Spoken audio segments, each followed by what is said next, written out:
Welcome back into the Lions247 podcast. We continue the process through spring practice. We're in through the first week of April. If you missed it, our first episode of this week was about an hour of coverage on our most recent look at Nittany Lion's practice, our visit to Holuba Hall from Tuesday night, which we had a conversation with a few different transfer pickups. We heard from James Franklin, new special teams coordinator Justin Lustig, and then we had Tyler Calvaruso to break on the latest in Penn State recruiting. A busy time right now with a lot of campus visits coinciding with these practices. So want to encourage you to check out that. It dropped on Wednesday. This is coming out on a Friday. We recorded it on a Thursday. You'll hear from Tyler Calvaruso in just a little while to break down the latest in Penn State recruiting, reaction to Matt Zollers' commitment announcement, the top in-state Pennsylvania quarterback. But we begin with a fresh conversation on this podcast. I think it's going to go in a few different directions, and I think people will be really interested in it, whether you're a Penn State fan or an alumni trying to support the university and kind of thinking about the future. Here's an opportunity to learn a little bit more about a way you can go. And it's Carl Nassib, a former All-American football player. We're going to talk about his journey here with the Nittany Lions on the football field during this conversation. But we're going to begin with what you've got going on now, Carl, and that is an election to be part of the Penn State Board of Trustees. First and foremost, really glad to get you on the show. We've been kind of conversing back and forth for the last few weeks. Yep. Glad we can get this done. And it just so happens that it's good timing because the election process starts April 10th, goes through May 2nd. You announced your candidacy in late February. So first off, welcome to the Lions247 Podcast. Thanks very much. I'm excited to be here. I love seeing the Penn State branding. Gets me fired up. I'm excited to have a good conversation. I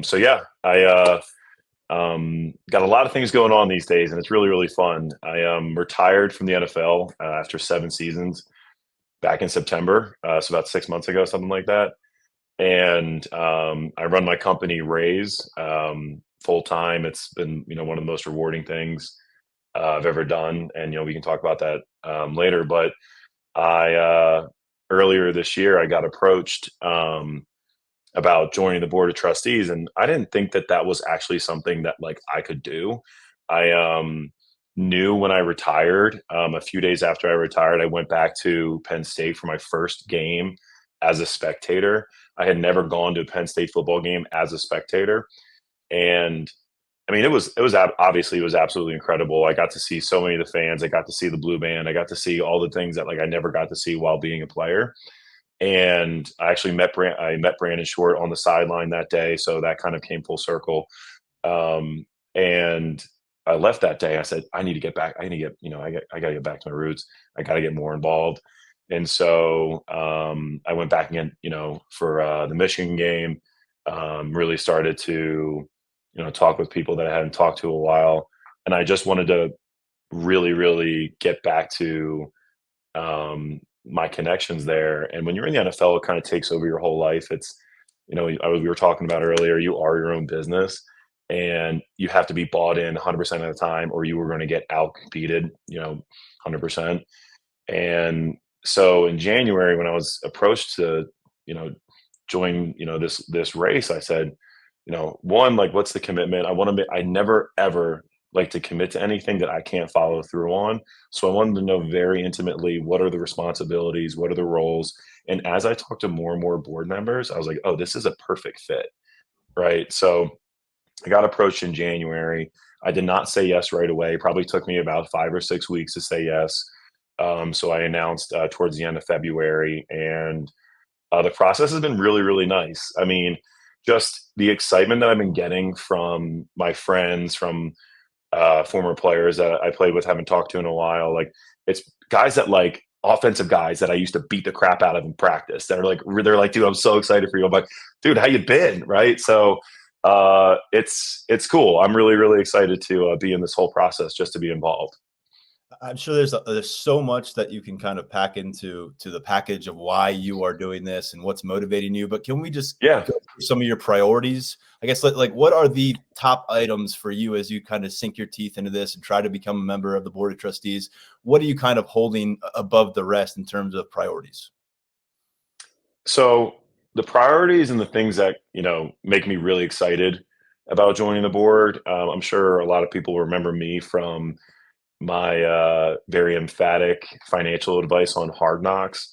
So I've been a financial advocate for the last 10 years. I think that professional athletes are uniquely positioned to be role models in financial stability and financial wellness. And we're really not given the education to follow through on that.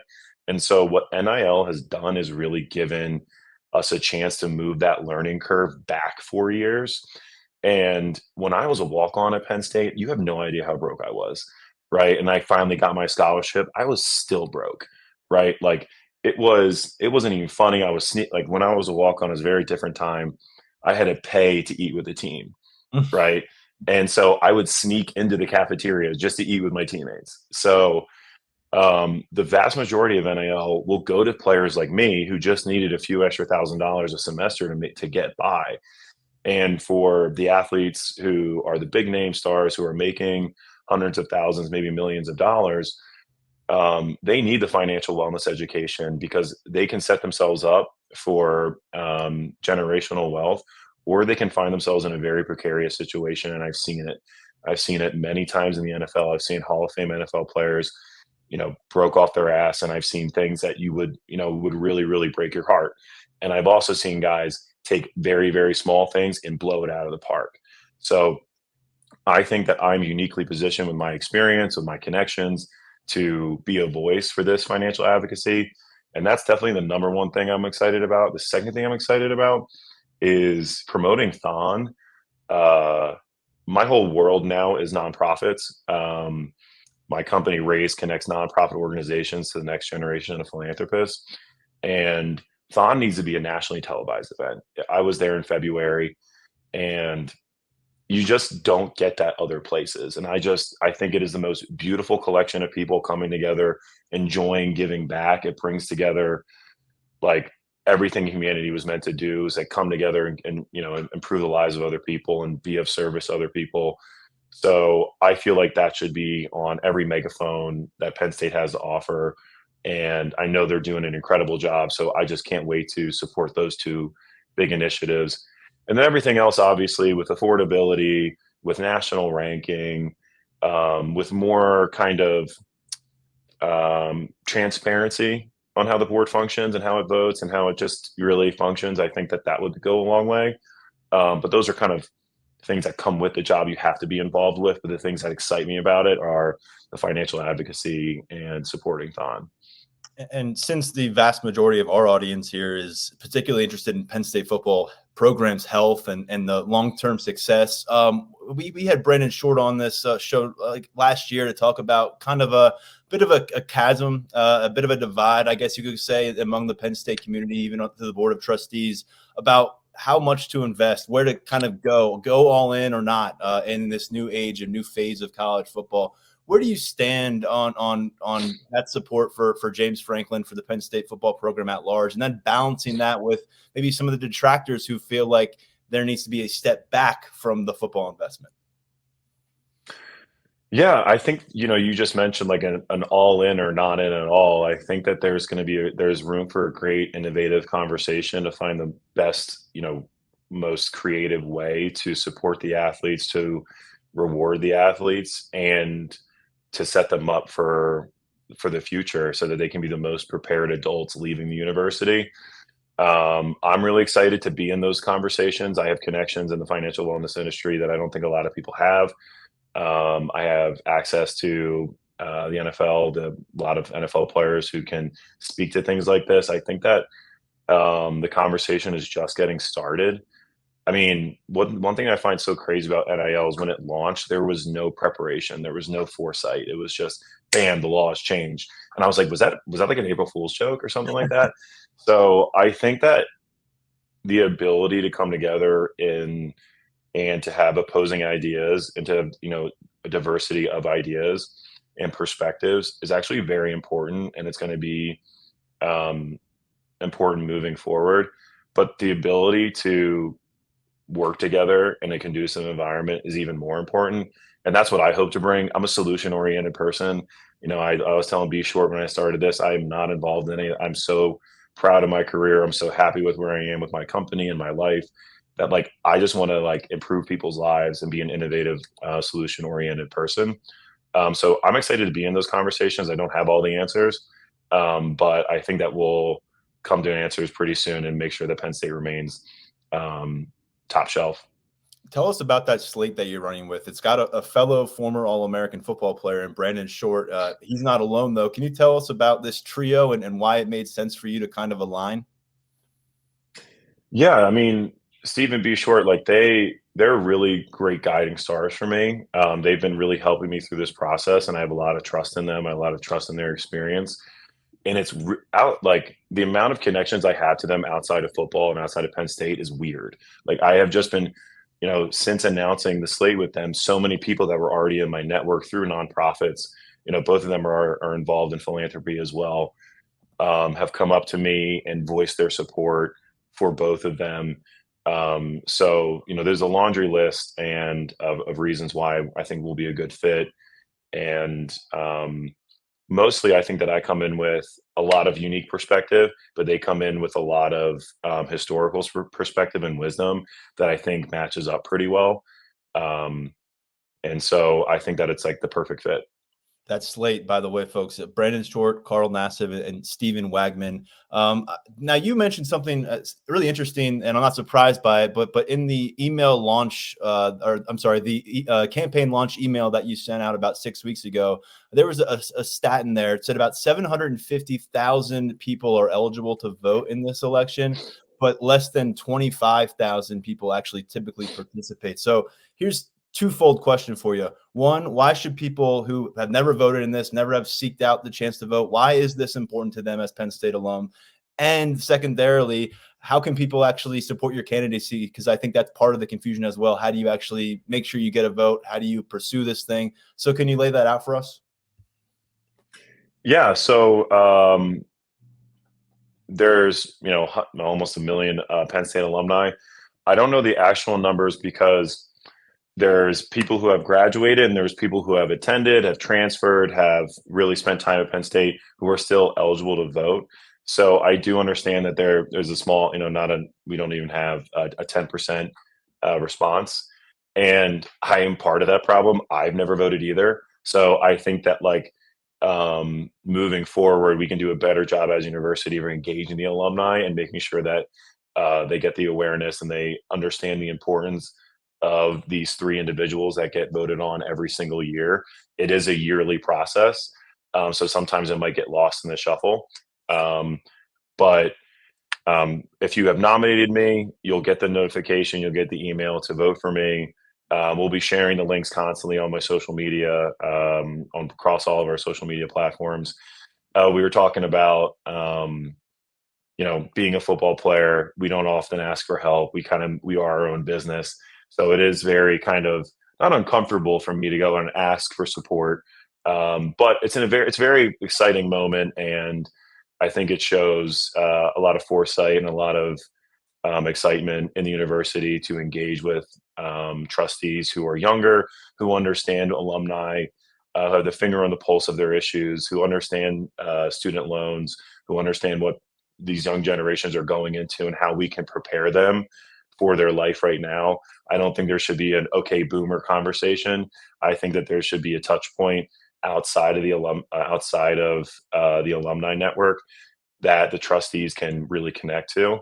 And so that's why I think that I can provide a lot of value with the nonprofit industry knowledge that I have. I mean, Penn State is a nonprofit, and so we have to function as efficiently as possible.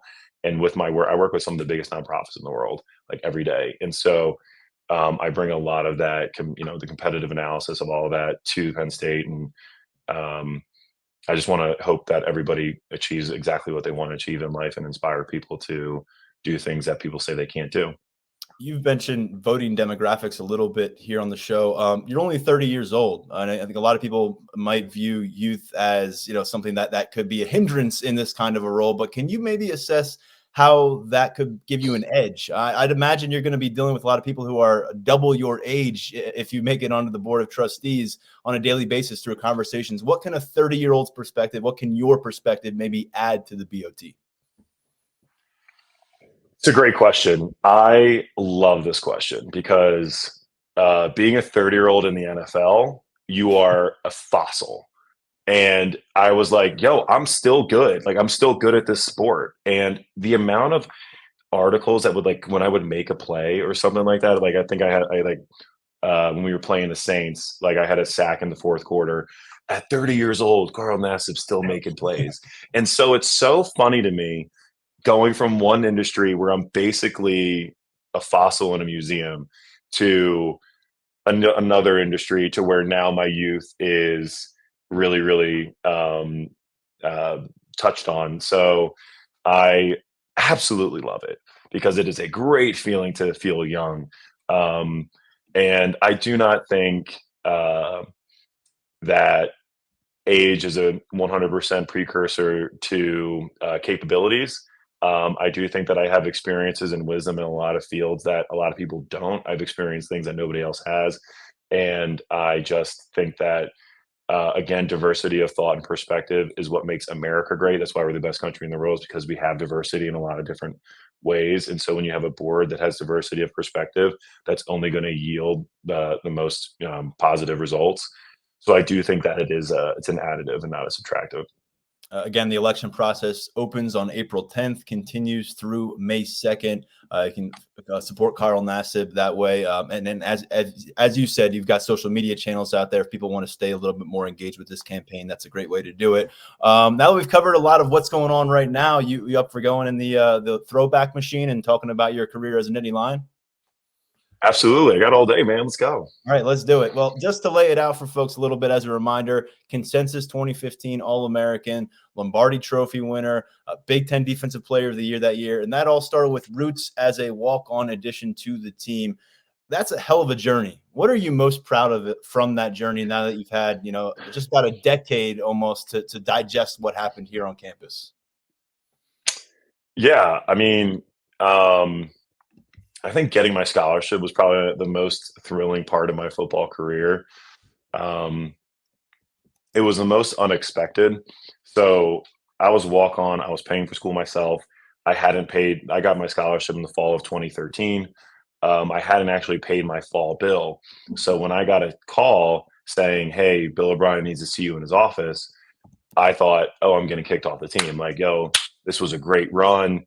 See everybody. Like, I got to go find somewhere else to work or something like that. And so when I went up to his office, one of my best friends was walking out. Darren was walking out. And he said, "I just got put on scholarship." And I was like, "What the hell's going on?" So then I went into Bill O'Brien's office. He said, "Carl, you worked your ass off. We're going to reward you with a scholarship." And this was before walk-ons were getting like big video productions made out of getting scholarships. So I left that. I said, "Thank you very much, coach."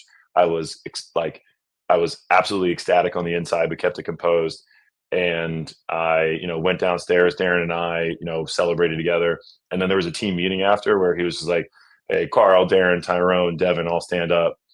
Hey, these guys are on scholarship." And everybody went, and then we sat down. And so that was it. But for me, it was absolutely wild because I never started in high school. I was a 0-star. I developed really, really late. And so to go from never starting a game in high school to being a walk-on to being a scholarship player at Penn State University was insane. And if that was the only thing I ever accomplished, it would have been a fantastic career. My understanding is you didn't start a game until your All-American season, like just generally in football. Is that accurate? That's also true. It's also true. Yeah. I know, man. I know. I was just sandbagging everybody or something like that. I don't know.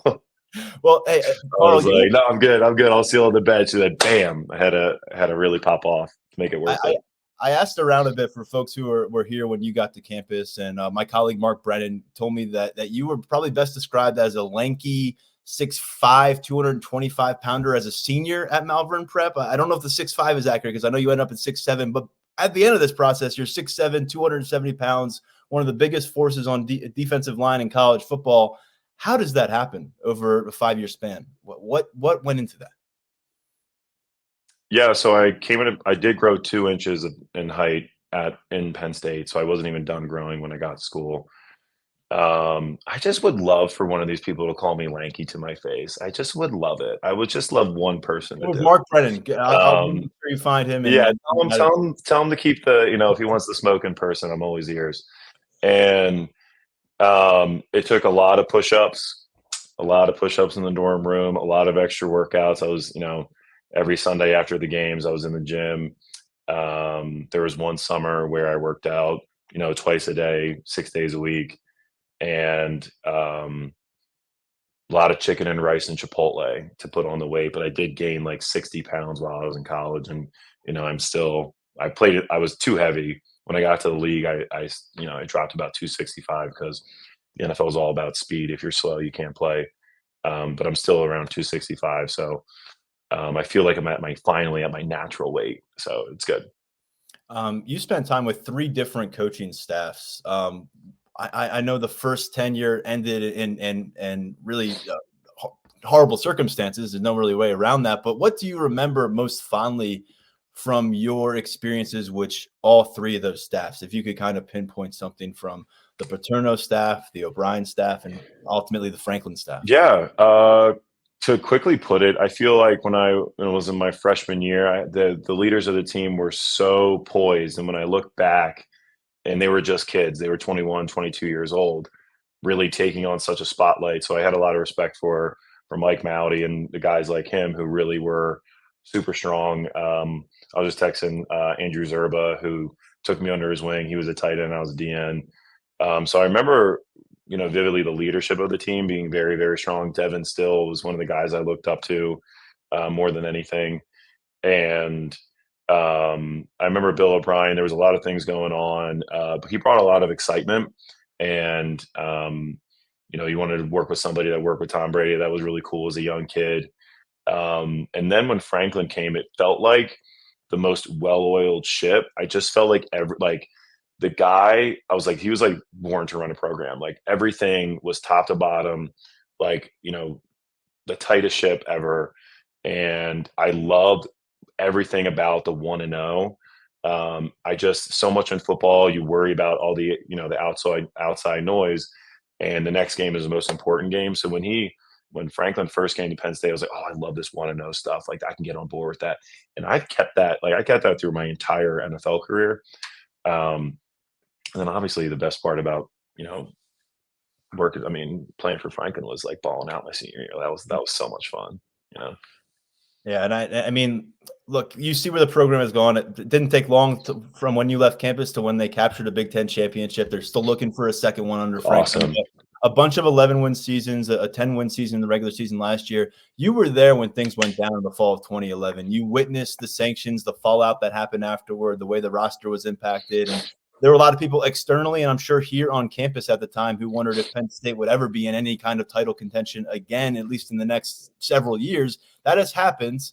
There's firmly a mix for the college football playoff, it feels like, on a perennial basis. Haven't been able to break through yet, but have you been surprised by how the program has come out on the other side of this? And if not, why aren't you surprised? Am I surprised that in 13 years later that we recovered? No, I'm not surprised.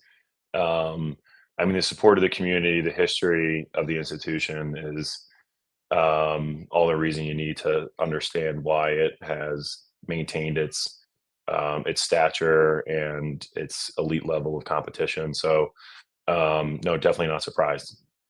And you played with Deion Barnes. He's a guy that we've gotten to know more lately as a coach. Yes, sir. Players love him, and he's a guy who's gotten it done on the recruiting trail as well. What's the intel you can offer us on Deion when he was one of your peers back in the locker room? And additionally, did you ever kind of forecast for this for him? Is he a guy that back then you could see, yeah, he could be a coach down the road? No. I spent my first few years playing behind Deion, so I was like, go to the league, man. I want to play, right? And so I was just talking about Deion last night. I couldn't be more. That dude is the best, and he has a great coaching pedigree. The guys that taught us and taught him, like he's got what it takes to continue that legacy. And he's got the youth, he's got the excitement, he's got the experience. From what I hear, I asked like, oh, as a walk-on, I'm like, does he treat the walk-ons the same way? He treats everybody the same way. There's so much humility, so much excitement. And I'm almost jealous. Like that's a dream job, man. Like I'm almost jealous. I remember playing. I was like, dang, I want your job. Now I want his job again. Right. Like that is like so cool to be like I love being a D lineman more than anything. Like so much of football is like so boring to me, but like being a pass rusher and like beating the crap out of people was so much fun. So teaching guys how to do that is like the ultimate dream. And so now I'm like, oh man, I'm jealous of his job yet again. So then promoting him was one of the coolest, smartest, best decisions. They're going to keep, churning out sacks left and right. So I couldn't say enough positive things about him. You left campus, became a third-round pick in 2016, the Cleveland Browns. Your career took you to Tampa Bay, to Las Vegas with the Raiders. Just for our listeners out there, I know you probably know these stats: 187 tackles, 45 of them for loss, 25 and a half sacks, 4 forced fumbles, 19 pass breakups, and an interception with 38 starts in 99 regular season NFL games. What did you love most about being an NFL player for 7 years? What did I love the most? That's a great question. Knee-jerk reaction would be just the commitment to excellence, how that can be transferable to anything in life where you just commit to being the best. I think so much in life, people like, doesn't matter what you do, you should do your best at it. I think that's lost on so many people. But with the NFL, it was, you're surrounded by people who are actively, like, almost to a mental instability way of being the absolute best they could be. Like, that is intoxicating. It's invigorating. You don't get that everywhere. So just being surrounded by that and like making that a part of your personality was probably my favorite thing. I mean, what other industry do you can get cut? They don't care who you are. Like, it is, what have you done for me lately? And the league it's getting younger, it's getting faster.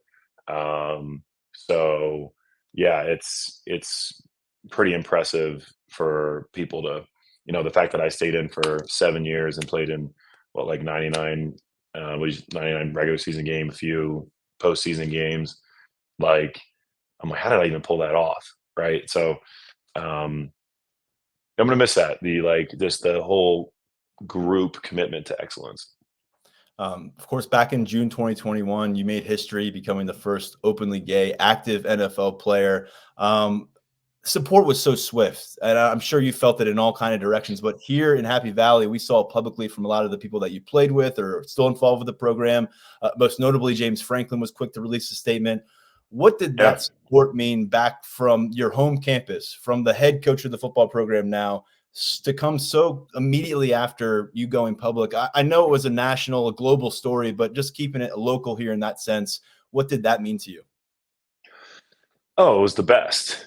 I feel like those are the relationships you're almost most worried about and most excited about, is the ones the ones that mean the most to you, right? Where the people knew you from years ago. They they were in the trenches with you. Like, those are the relationships and the opinions that matter most to you.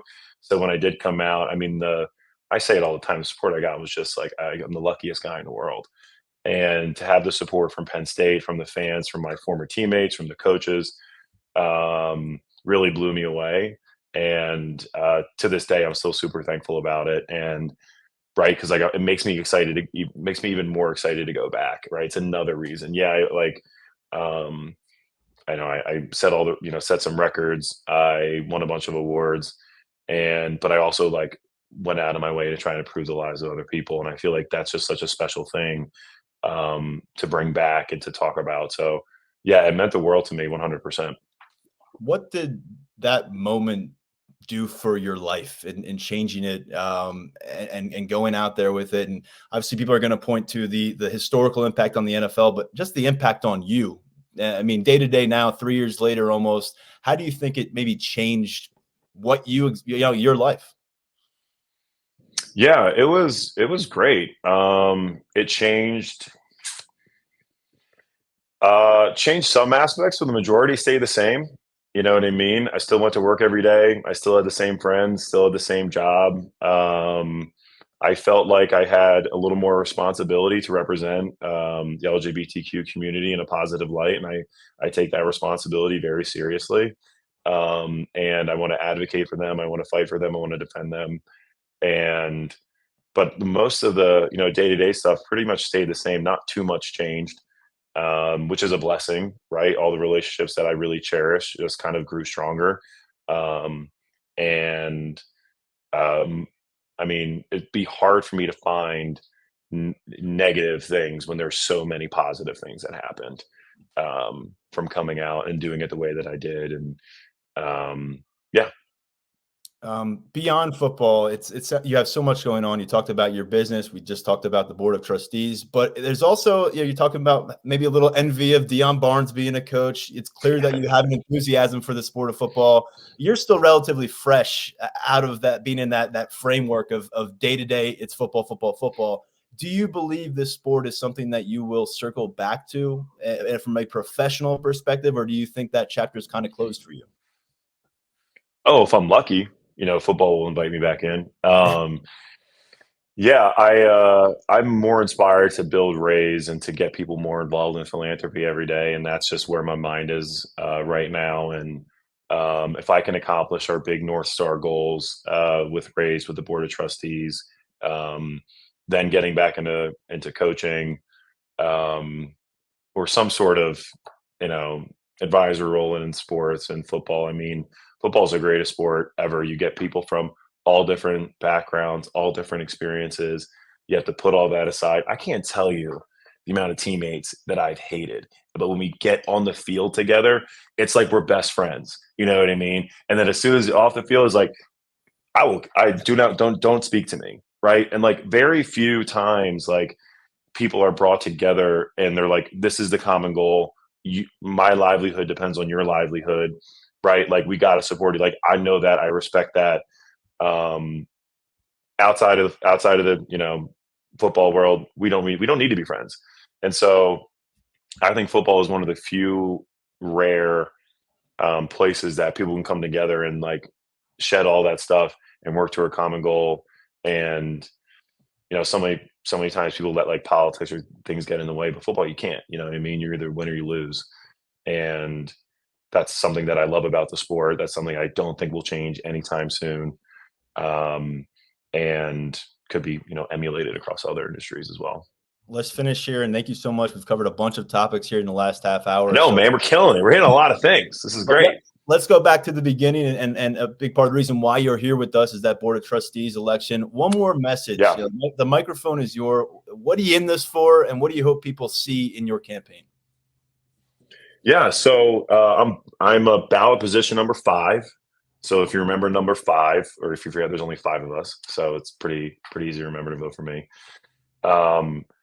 But I'm most excited to give back, man. I think I'm in it for the right reasons. I think that like I'm at such a beautiful point in my life where I'm very blessed, very thankful of all the things that I've accomplished. And as I've shown before, I just really get so much enjoyment and fulfillment out of giving back to other people. And this is a really great conduit for me to give back to a university that's given me so much, and I don't know where I would be without it. So just remember that I'm in it for all the right reasons and in it to make Penn State the best it could possibly be.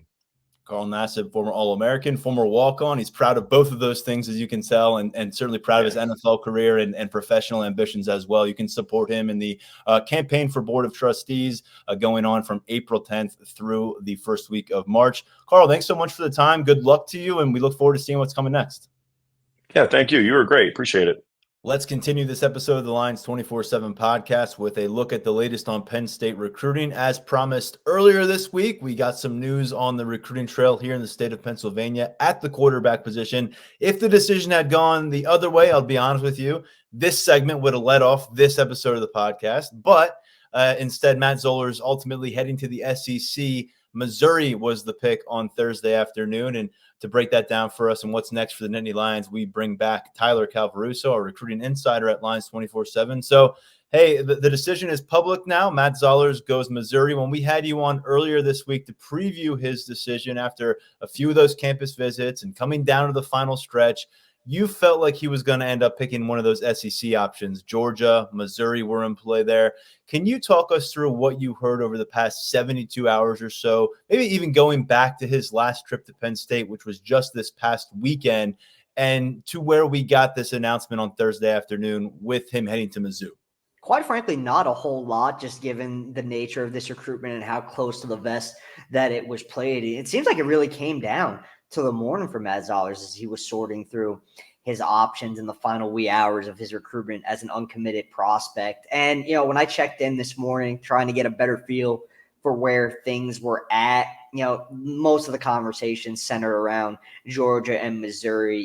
Leading up to Thursday morning, you were getting the sense that Penn State was running third behind those two, and it became even more apparent during the morning. And, it was tough to pinpoint which SEC program he'd be picking, but Missouri gets the nod. And, it kind of comes back to what we were talking about earlier in the regarding appeal at Missouri. No quarterback in that class. Zollers is going to be the first recruit overall in Missouri's 2025 haul, which is pretty surprising at this point in the cycle. Here we are in early April, and Zollers is getting that class kicked off for Eli Drinkwitz. Drinkwitz and the entire Missouri staff just poured so much into this recruitment in terms of time, effort, and energy. Obviously, every staff involved with Zollers did that, but Missouri really took things to the next level. Drinkwitz, I called him Kirby Boone earlier this week. I don't know why. Kirby Moore, the offensive coordinator at Missouri, those two have a really good relationship, and Zollers sees himself developing in that scheme. So, top-ranked recruit in Pennsylvania decides to go elsewhere, and it's back to the drawing board for Penn State at quarterback at this point. And, that involves some questions that need to be answered as well. Where is the level of desire to make this a two-quarterback class now that Zollers is off the board? That's something I think the staff needs to come to a decision on. Obviously, those conversations are ongoing. So it's going to be interesting to see where things go from here. A couple of things here just on Missouri, because I think that them coming out on top of this recruitment kind of stunned a lot of people, especially when we looked at the offers that were on the table, some of the visits that were made. Missouri, under the current coaching regime that you referenced, they go 5-5 in 2020, 6-7, 6-7, and then last year break out 11 wins. The 11th win was in the Cotton Bowl over a pretty depleted Ohio State squad, but an impressive win nonetheless, one that got them to 11-2, and now clearly a signature commitment for this coaching staff, a top 100 recruit. Depending on where you look in the industry, he could be a top 50 kind of guy, certainly solidly in the top 10 at the quarterback spot for us at 247 Sports. And you mentioned Kirby Moore as well. These are young coaches. I think Eli Drinkwitz is 40 years old. They both got new contracts coming off of that big season last year. And you just wonder if they can duplicate that success, how long are those guys sticking in Missouri? The head coach himself, the offensive coordinator, who's been kind of a rising commodity among OCs nationally. So it will be interesting, the longevity of this, because you've still got to get to next December where he's going to sign, put pen to paper. I know there's a lot more that goes involved in the staff, and you could say that any coaching staff could change between April and late December, but just something to note there in this process is you've got Kirby Smart, James Franklin, just on their respective campuses, and maybe a different kind of process could play out if Missouri can find sustained success in 2024 and have to kind of come to the bargaining table again to retain that coaching staff. But when we look at this pick and him going with Missouri, what has the feedback been for you? What exactly were the multifaceted components that you can pick up on that ultimately won the day for the Tigers? Because they beat the team that has really loomed large in their own conference for a few years now, the Georgia Bulldogs, winning national championships along the way. And then they beat out the team that's in this young man's home state and a team that has been pursuing him really heavily in his home state. Stability has been kind of one of the overarching themes of Matt Zollers' recruitment, and he actually touched on it upon announcing his commitment to Missouri. He felt that stability on the Missouri staff is in place. That program, I think it's undoubtedly on an upward trajectory coming out of the 2023 season. And Zollers, it just seemed like he got the feeling that Eli Drinkwitz, Kirby Moore, the rest of the staff, if those guys continue to win at Missouri, they're going to be there for a while. So I don't think, that whole thought process of, James Franklin and Kirby Smart and obviously Mike Bobo as well, the offense coordinator at Georgia, who played a pretty big part in this recruitment, being at their respective schools for an extended period of time. I don't think that was, a deterrent for Missouri. I just think that he really likes that staff and he sees the long-term vision that Drinkwitz has for the program. And he sees him as a coach that he's going to get the opportunity to play for the duration of his collegiate career. That played a part, overall development plan, I think, played a part. And that was one thing that I kind of got the vibe Penn State had working in its favor in Zollers recruitment for an extended period of time. Because as we touched on earlier this week, the element where Danny O'Brien is zoned in on quarterback development, and, really that's his sole focus. Meanwhile, Andy Kotelnicki's on the other side as the OC, focusing on scheme, focusing on play calling, and really the best way to put points on the board. I think that was kind of a dynamic that Zollers liked, but obviously wasn't enough for Penn State to get this one across the finish line. Beckham Kritz's presence in this class, it depends who you talk to, but the fact of the matter is when you look at this recruitment, Penn State was the only program involved at the end that already had a quarterback on board. So, that came up in conversation. NIL to some degree comes up in every recruitment who, came up here as well. So there was a lot that went into it. I think that Zollers and his family throughout the entire throughout the entire process, they went about their business very intentionally. I think during this final stretch of visits, there were very specific questions that needed to be answered from the Zollers camp and from Zollers himself. During each of these visits, he was very intentional in the questions that were being asked regarding certain programs. And I think those questions were asked, and Missouri did a great job of answering those questions, clearly got this one done.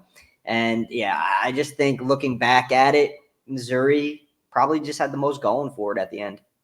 We discussed on the last episode, and it carried over through the last couple of days of this process, that the kind of quiet nature of how this closed out, for as much as there was action of him going to campuses and speaking with staffs and approaching the commitment, there wasn't a lot of on the record stuff coming from him or his camp. And again, that left this one kind of open-ended into the day of the announcement. And that very rarely happens anymore for a high-level recruit. We kind of already know where the forecast is. The crystal ball's probably loaded up.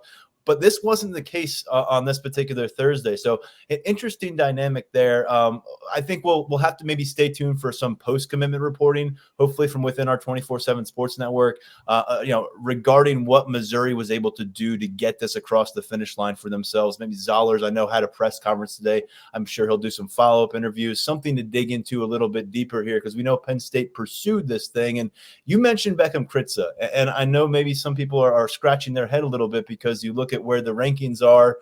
Matt Zollers is the number 6 quarterback and the number 62 overall recruit in 24/7 Sports rankings. Beckham Kritza is number 41 at the quarterback position. He's number 505 overall when you look at the composite rankings. And he's been around a few different schools, Colorado, California. Now he's at Miami Central in Florida. We've seen some prospect camp film of him, and doesn't necessarily jump off the page compared to some of his other peers who are more highly rated.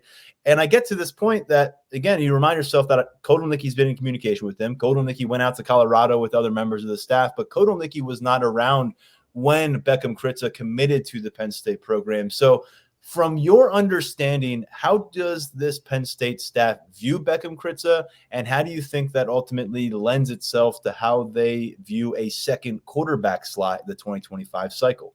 James Franklin and Danny O'Brien, they ultimately decide to take Kritza for a reason. They see upside in his skill set. The belief seems to be that, though he has raw traits that can be developed, and, just as he continues to get more snaps throughout his career, the ceiling is there, and, he has what it takes to improve. That's the overall vibe. And that kind of opens up to the next part of the equation is, what does Penn State want to do at quarterback moving forward, knowing that Kritza is already on board? Because obviously it likes the talent, but as we saw with its continued pursuit of Zollers, the potential for a 2-quarterback class was very much in play, just like it was last cycle, during that whole ordeal with Ethan Grunkemeyer. So it's something that the staff has continued to explore. I think one thing that Penn State really likes about Kritza is, he's done a lot of peer recruiting. He's taken it upon himself to be a leader in that 2025 class. And that's something that's been appreciated, just as the group continues to come together as a unit. But when Malik Washington made it back to Penn State for his visit during this and earlier in spring practice, he wanted to get a better feel for where he was at with the Nittany Lions. And Andy Kotelnicki made it pretty clear to him, though, that nothing had changed. He was still wanted in State College, and he's looking forward to building the relationship with him. And, with Washington, there are two things you need to take into account at this point. One, where is his level of interest in Penn State at this juncture because he already has 4 official visits scheduled. He's going to be checking out Virginia Tech later this month, actually coming up on the 12th. He's going to be there for his official visit. So the Hokies are in play. UCF is going to get an official visit. Syracuse is going to get an official visit. And, there's still that weekend of June 14th through the 16th that is still open on Washington's schedule. So does Penn State decide to make the move and does Washington reciprocate? That's something you got to keep in mind. But he's always appealed to me as a prospect that personally I think can actually do some pretty good things in Andy Kotelnicki's offense. I said it really as soon as the hire happened, and I watched some of Kansas and saw that Kansas offense in action. I think Washington is personally, again, he's a guy Kotelnicki can make use of because he's an athletic passer. He's not a run-first guy by any stretch, but he uses his legs and his athleticism to make plays, and it just, it heightens his profile as a quarterback. So we'll see what Penn State wants to do with that entire dynamic moving forward. I think another thing you need to take into account as well that we haven't really discussed is, that spring evaluation period is right around the corner. Is there another guy who pops onto Penn State's radar? Does another late riser in the cycle pop up like Grunkemeyer did and like Jackson Smolik did during the 2023 cycle? Going to have to wait and see on that front. Yeah, Smolik didn't get his offer in that cycle until June, July camp season, and remember that was after they had lost the commitment that was previously held. But certain dynamics pop up every single year. Going back to Malik Washington, he's a guy that we've seen in a couple of different settings. Penn State prospect camp, working under the direction of then offensive coordinator Mike Yurcich. We saw him with the Elite 11 staff here in State College last year. We've had a chance to review his junior film. I think his release has really notably improved. It was kind of I guess you could just point to and be like, that's just looks a little like it just looks a little off earlier in his high school career. But I think that's something that he looks more like a polished quarterback in the pocket. But I think, to your point, not a run first guy, but when he runs, it's a pretty looking sight because he is, if you look at some of the stuff he's done on a basketball court, in the open court, I mean, he's fun watching him cut up and down like that. And I think there's a lot that he brings to the position that Andy Kotelnicki could work with and could kind of use as a clay as a tool of sorts, as we've heard he does, playing those strong suits of his players at different positions. And Kritza, I just want to go back to him, Tyler, because obviously I was comparing him to Zollers and their trajectory and how they're viewed right now in the industry. And I just think that's important to do because that's what a lot of people are doing with this reaction to the news of Zollers' commitment elsewhere and with Kritza still being on board with this class. But I think he's got a huge few months ahead of him because he's a 6'5", 180+ pound passer, a lot of frame to fill out there. He's still a kind of a wiry figure right now, but he has a lot of tools that showed up early in his high school career. He was one of the earliest quarterbacks in this 2025 class to really be a presence in a lot of the industry ratings and write-ups. And, he was really put upon that national radar at an early age. And he's been in some high-profile elements, and that's going to take another step. What does he accomplish this autumn with Miami Central? The spotlight is always on that program. They've got big-time players, and he's going to be the man, the trigger man for that offense, which is going to have other Power 5 players. There's going to be Power 5 coaches, I guess Power 4, I keep saying Power 5, but big-time college coaches are going to be keeping a close eye on this Miami Central team every step of the way. And with that Penn State commitment, that even furthers the attention on this guy. I want to see how he handles that. The one extended season he's had at the high school level was at a public school in Boulder, Colorado. That is not a hotbed of attention, right? So what does it look like now when he's got the Penn State logo attached to him, when he's got this Miami Central logo attached to him?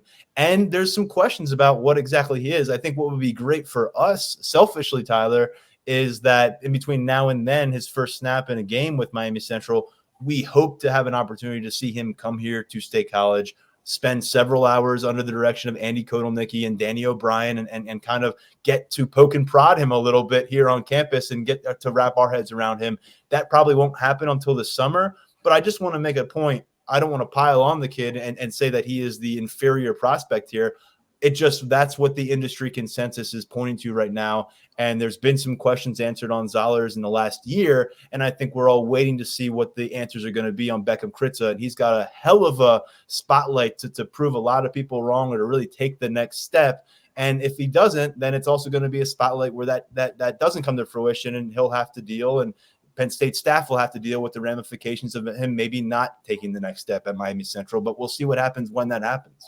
Yeah, there are definitely questions that need to be answered. And I think we're going to get a good idea, or at least a better idea, of who Beckham Kritzer really is as a quarterback prospect during this fall. Not only going to a high-profile Florida program, this is one that plays a national schedule. So they're going to get out and see some of the top competition the country has to offer. How does Kritzer fare against those kinds of players? It's going to be one of those really interesting elements to follow in his development moving forward, because it is a big year for him on the development front. And Zollers answered a lot of those questions throughout his junior year.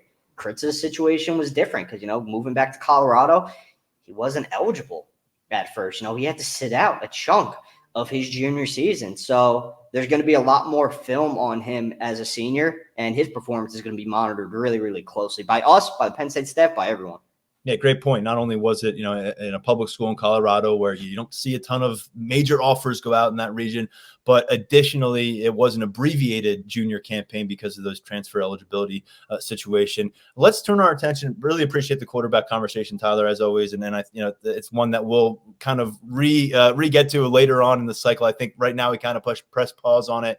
Let Zollers get himself acquainted with that Missouri class, and we'll see where it goes from there and who pops up for Penn State. But the visits continue to be important for Penn State as the spring schedule comes to a close next week. They're going to be back on the practice field several times between now and the Blue-White game. One of those sessions occurs on Saturday. Naturally, Saturday is going to be a good opportunity to get some high school students on campus, and there will be some significant prospects. But before we get to some of those names on the upcoming guest list, let's look back to a recent visitor, Madden Williams. You love the name Madden for any football player, but this guy has a really intriguing skill set out of St. John Bosco in Southern California, 6'2", approaching 190 pounds at the receiver position, and he's just finishing out his sophomore year. He's at one of the premier programs in the country, really, for producing high-level college football talent. He's over 20 offers, and for the first time, he got to go cross-country and check out campus for himself. Does Penn State have themselves situated for Madden Williams wanting to get another look at State College down the road? Most definitely. He told me he's looking forward to getting back to campus during the summer. Big-time prospect from the West Coast, one of the better underclassmen wide receivers on the West Coast. He showed that throughout his sophomore season. He's shown it on the 7-on-7 circuit during the winter. And his first visit to Penn State was one that really, really resonated with him on multiple fronts. He was talking to me about how he shows up right before Easter, and he's hearing a bunch of stuff from the staff about, the importance of being with your family on Easter. And if you can't get back home for one reason or another, you could spend it with the coaches and, be part of that Penn State family during the holiday. That was something that really stood out to him, aside from what transpired on the practice field last week. His conversation with head coach James Franklin, he came away from that with rave reviews. Really appreciated the message that Franklin had to share with him, and that message being, he's going to be a guy they go after really, really hard in that 2026 cycle. Didn't get to spend a lot of time around Marcus Higgins, but really liked what Higgins was doing on the practice field with his wideout. So just because this is a West Coast recruitment, I think Penn State, they're going to be in this conversation with Madden Williams moving forward. He's already expressing a very clear desire to return to campus, and he's pretty high on that Penn State wide receiver board early in the 2026 cycle. So definitely a name to store in the back of your mind if you're a Penn State fan, because he's going to be back and he's going to be interested. He's going to be doing some more digging into what the Nittany Lions have to offer. We have seen some premier players from that St. John Bosco program make trips to Penn State in the past, kind of preliminary trips. It's been difficult at times for Penn State to accomplish that staying power in those recruitments as they get later and later across the country, but one to keep tabs on there, especially if he does follow through with that return visit. Let's look ahead to some of these Saturday visitors that we've confirmed and are anticipating to be here in State College this upcoming weekend. Let's go with a 2025 receiver to start. Another guy who's from beyond the region, down in Archbishop Shaw in Louisiana. Big-bodied receiver, Jacob Washington. He's a top 50 receiver, 3-star territory right now, but high 3-star territory with an 89 rating. What do we make of this one? Because this is a relatively new name for me in our conversations, Tyler. Yeah, his stock continues to rise. Penn State offered during the winter. Charles Walker, the assistant running back coach, he was out on the road recruiting while Jaywan Sider was kind of laid up.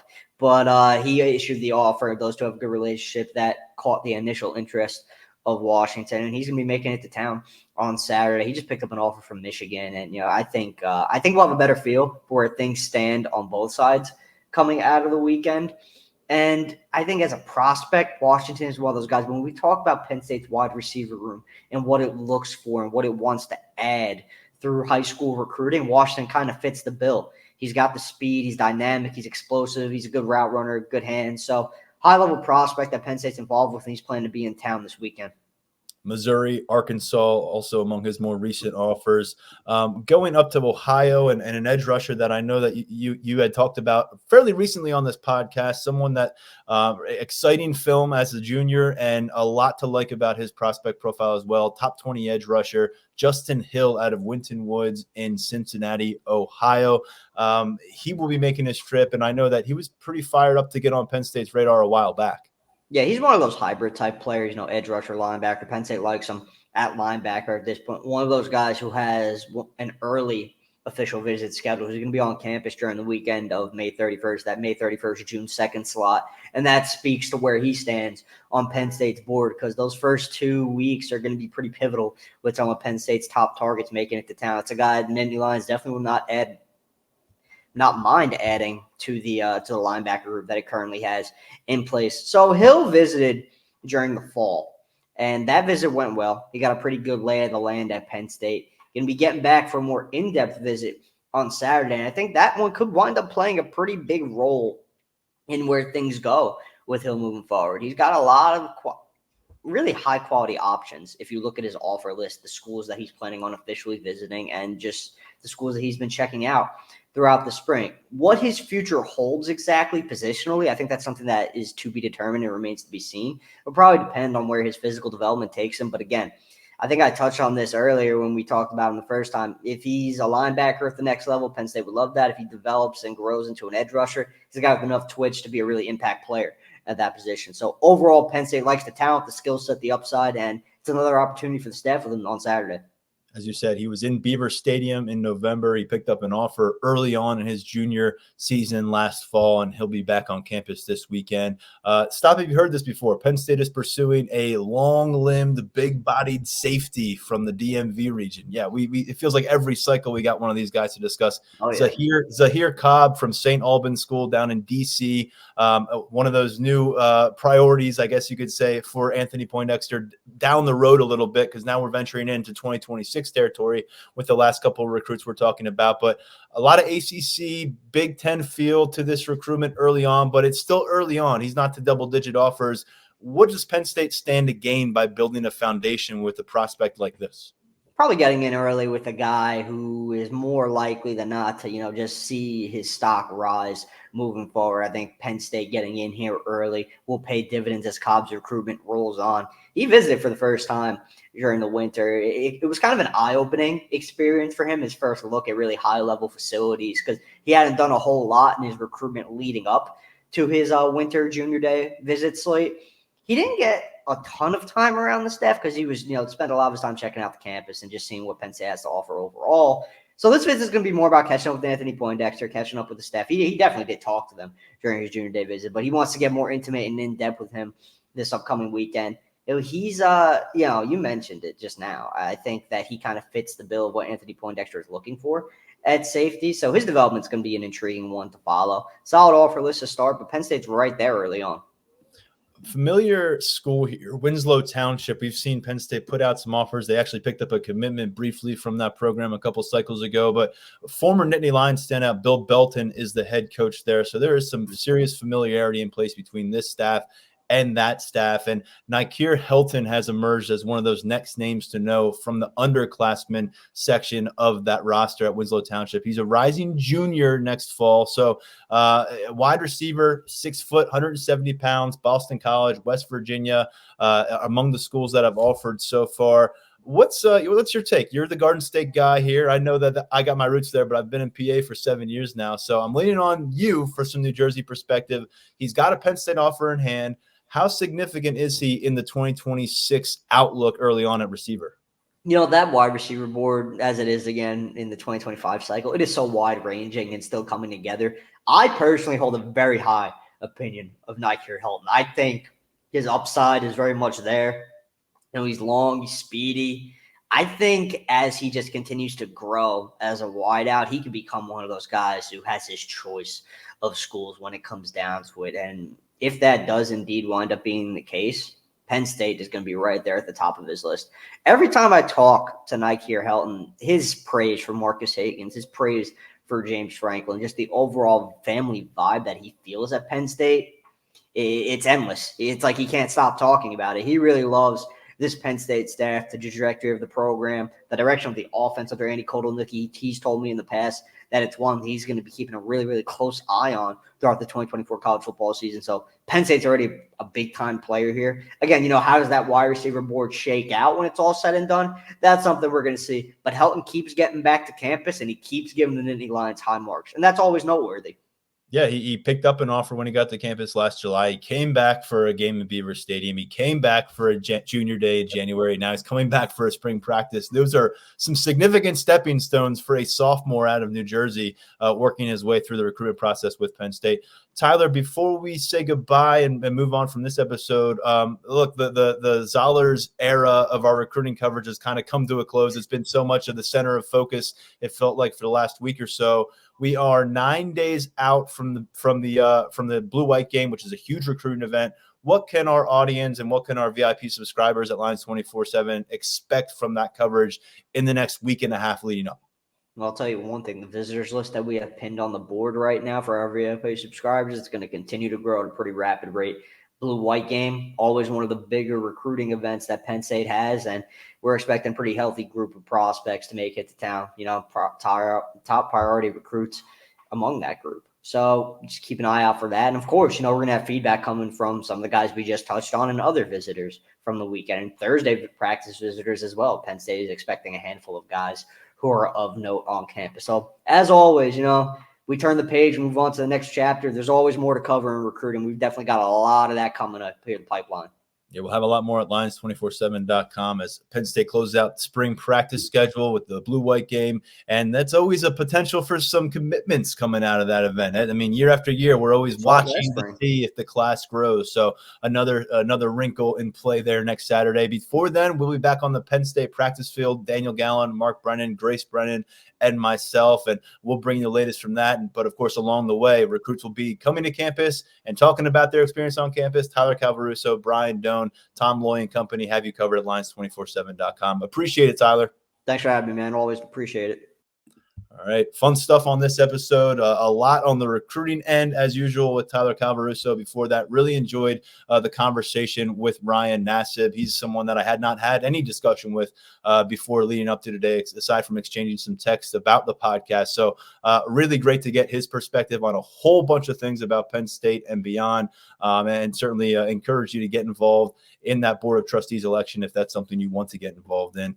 For now, stepping aside and looking forward to a big week of spring practice coverage ahead, leading up to that blue-white game. We hope to see you in Beaver Stadium. Back with 2 more episodes. I'm Tyler Donahue. Talk to you next week. This is the Lions 24/7 podcast.